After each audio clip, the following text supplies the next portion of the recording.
The clinking of champagne glasses faded as he raised his hand, eyes gleaming with that same arrogant sparkle he wore in every childhood victory over me. "My brother Nathan, I owe everything to my soulmate," he said, voice booming across the garden terrace. "You know, the one who helps me run my business." He turned, pointed right at my wife. "Surprise," he beamed. "She's marrying me." The crowd erupted. I didn't move. Just stared. My jaw tight. My hands still folded in my lap. I watched her stand beside him, nodding once as if confirming a meeting was scheduled, not a life betrayal. But then she turned to me and said, "I have my own announcement. Nathan and I built everything together. Boys from nothing. Clawing our way up. We split every room, every victory, every scar. Blood doesn't betray blood. At least that's what I believed." He was always louder, smarter with people. I handled the logistics, the foundation, the back end of the empire. While he smiled in front of cameras, I trusted him. Trusted her. Sophia, my wife, 7 years. She was precise, elegant, not warm, but efficient. She kept the books, slept in my bed, shared my name, and apparently my brother. It started with silence. She used to hum while brushing her teeth. She stopped. Stopped correcting my grammar. Stopped asking about my day. The light in her eyes gone, like someone had replaced her with a replica that got the shape right but missed the soul. Then I saw her calendar. She had blocked off business meetings that didn't align with mine. One evening I followed her. She didn't see me. She walked into Nathan's condo without knocking. Stayed 5 hours, left smiling. That night I didn't sleep. Just stared at the ceiling, fists clenched.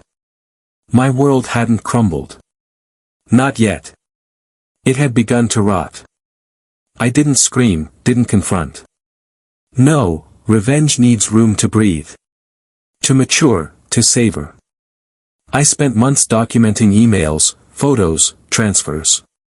She didn't think I'd notice money funneled from our joint accounts into shell companies tied to Nathan. She was helping him bleed me dry, planning to leave after I was hollow. But I wasn't the man they thought I was. I moved assets quietly. Legally. I built firewalls, transferred shares to third parties. My lawyer and accountant became my closest allies, and I waited. The engagement party was Nathan's idea. A business milestone, he said. A big announcement. I knew what it was. So I invited everyone. Investors, family, press, anyone with a camera or a checkbook. Nathan never saw it coming. Too blinded by victory. When he made the announcement, I saw the flashbulbs, heard the gasps, felt the heat in my chest, not from pain, but from power, because this was his moment, and I was about to ruin it. Then Sophia turned, still smiling. "I have my own announcement," she said. She reached into her purse, pulled out an envelope, handed it to Nathan. His smile faltered. "It's a declaration," she said, "of financial insolvency." His eyes scanned the papers, confusion deepening. "What is this?" Her voice was calm. "Practiced. A full report on the embezzlement you committed using funds from the joint business, falsified invoices, shell corporations. Everything." She turned to the crowd. "I wore a wire for 3 months. Everything's documented." The reporters exploded with questions.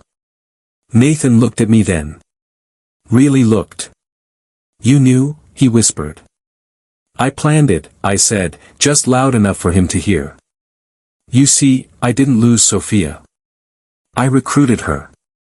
After I confronted her with evidence, I gave her 2 choices, burn with him or help me burn him alone. She cried.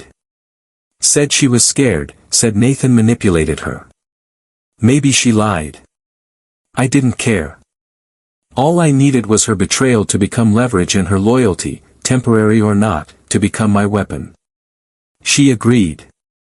She played the role perfectly. She helped me flip his empire inside out from within. The fallout was biblical. Contracts were voided. Lawsuits were filed. Nathan's assets were frozen before dessert. The smug air stripped from his face, his fortune gone under the glittering lights of his own celebration.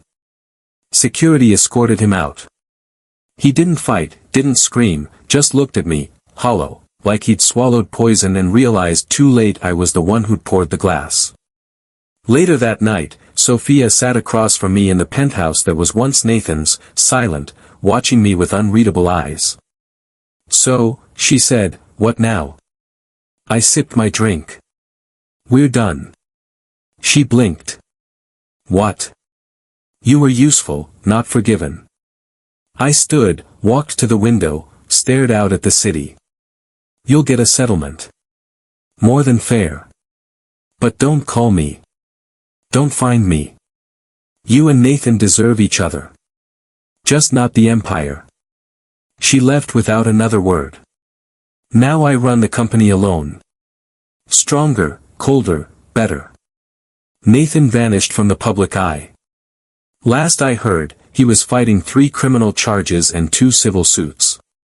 Sophia moved out of state. She sends postcards sometimes. I never read them. Betrayal doesn't deserve memory, only strategy. They tried to kill me quietly, but I buried them publicly, and I don't regret it. Because when you rip a man's soul out in front of the people who used to cheer for him, that's not revenge. That's art.